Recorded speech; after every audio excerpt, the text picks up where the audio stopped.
Olá pessoal, vamos iniciar nossa aula de matemática na página 40.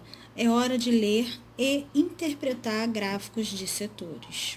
O que são os gráficos de setores? Gráficos de setores, também denominados gráfico circular, também podemos chamar de gráfico de pizza, de torta, é a representação de informações matemáticas por meio de um diagrama circular em que o todo é representado por um círculo completo e as partes são proporcionais às quantidades dadas.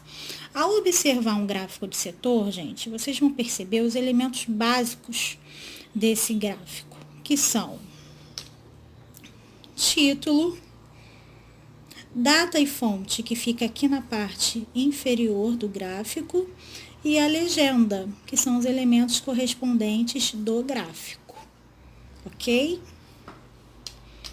Vocês vão fazer a atividade da página 40, da página 41,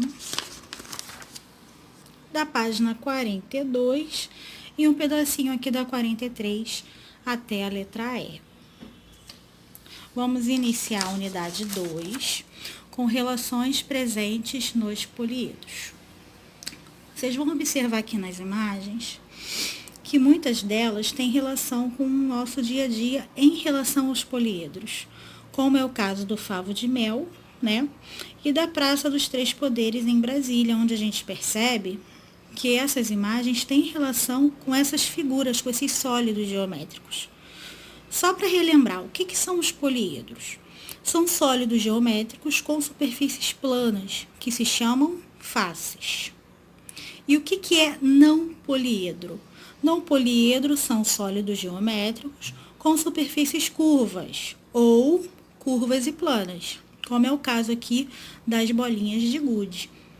Bom, entendido isso, eu vou mostrar para vocês os elementos que compõem um poliedro, que são as arestas, que são essas linhas, tá?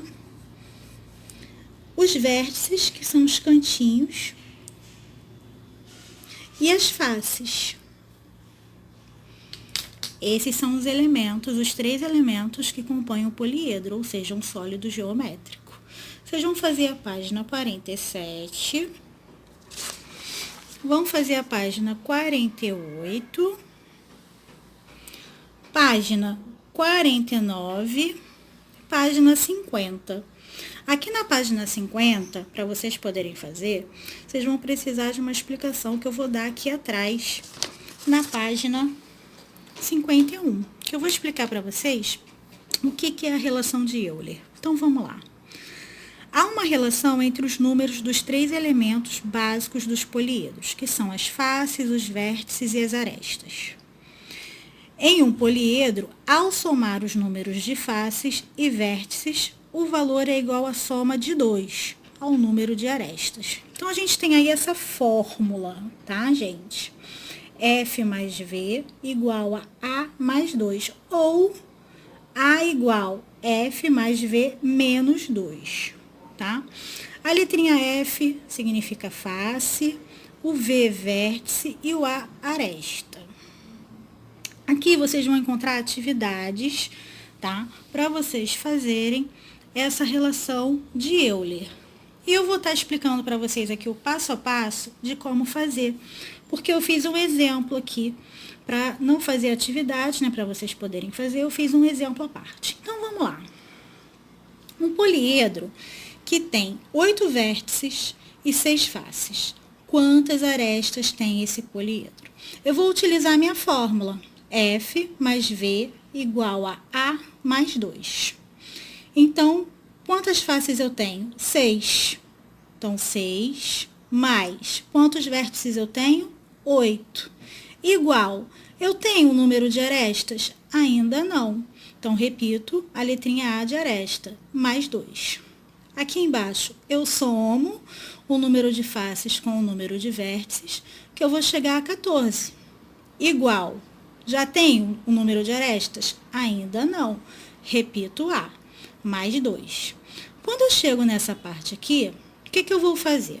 Eu vou distribuir letras para um lado, números para o outro. Quando eu fizer isso, a gente também vai trocar o sinal desse número. Então, o que é mais vai ficar menos. Então, eu vou botar a letrinha A de arestas para cá, o sinal de igual, que fica depois da letrinha, o 14 vai para depois do igual e eu boto menos 2. Então, A igual a 12. Finalmente, eu descobri o meu número de arestas. Então, quantas arestas eu tenho nesse poliedro? 12 arestas, ok? Lembrando que esse poliedro ele é determinado como prisma. Para vocês poderem fazer, gente, essa atividade, vocês vão ter que perceber sempre os elementos que estão sendo dados. No caso aqui foi dado para mim vértices e faces, mas pode acontecer de num problema darem para vocês as arestas e as faces, as arestas e os vértices, e vocês vão trocando o número, né, de acordo conforme o problema vai orientando vocês, certo? Bom, então vocês vão fazer a atividade da página 51, 52. Aproveitem e façam essa atividade aqui, ó. Pesquisar no dicionário os termos de prisma, pirâmide e hexágono, ok? Bota no caderninho. Vamos fazer a atividade da 53. A gente pula aqui o desafio e terminamos na 53 mesmo. E na próxima aula a gente inicia medindo o tempo, ok? Qualquer dúvida, estou aqui. Beijinhos. No último ano, uma agência de viagens coletou dados sobre a quantidade de passagens individuais que ela vende pelo seu principal produto, um cruzeiro pelo Mediterrâneo. Os dados de vendas mensais estão abaixo. Quais são o melhor e o pior mês para vendas de cruzeiros? Bom, deram para a gente esse diagrama, que geralmente é chamado de gráfico de pizza, porque parece com uma pizza, cortada em fatias, às vezes também é chamado de gráfico de círculo, mas é muito mais conhecido como gráfico de pizza.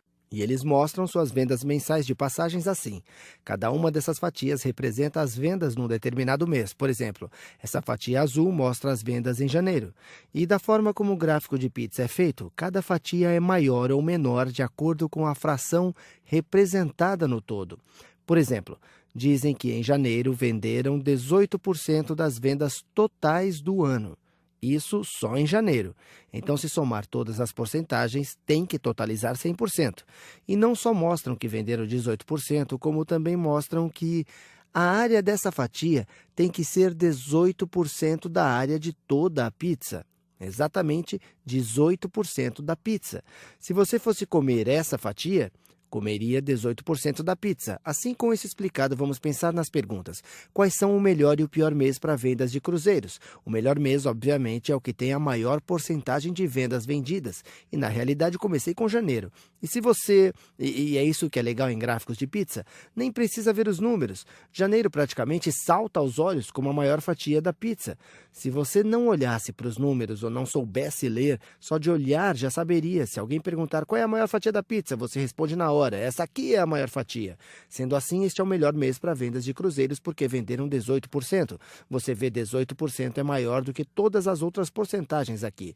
Fica bem claro só de olhar para o gráfico que essa fatia é a maior. Agora, qual é o pior mês para vendas de passagens de cruzeiro? A gente só tem que achar a fatia mais fina da pizza. E se olharmos aqui as fatias da pizza, elas ficam bem finas por aqui. Aqui é verão, em junho e em julho e em maio. Mas as menores mesmo são junho e julho. E é aqui que os números são mais úteis, porque quando só bate o olho, não dá para ter certeza. As fatias são exatamente iguais ou só parecidas. Aqui os números são muito importantes. E de acordo com os dados, parece que os dois empataram como os piores meses de vendas. Eles vendem só 3% em cada mês. Assim, os piores meses para vendas de passagens de cruzeiro são junho e julho. Estão empatados como piores. Já o melhor é, obviamente, janeiro. E depois de janeiro, o segundo melhor. Na verdade, não perguntaram isso, mas já que o gráfico está na nossa frente, a gente pode se perguntar qual é o segundo melhor. Parece que novembro é um pouco melhor que dezembro, mas em geral fica claro que os meses de inverno nos Estados Unidos são bem melhores para as vendas de cruzeiros do que esses aqui. Eu acho que as pessoas querem mesmo é fugir do frio.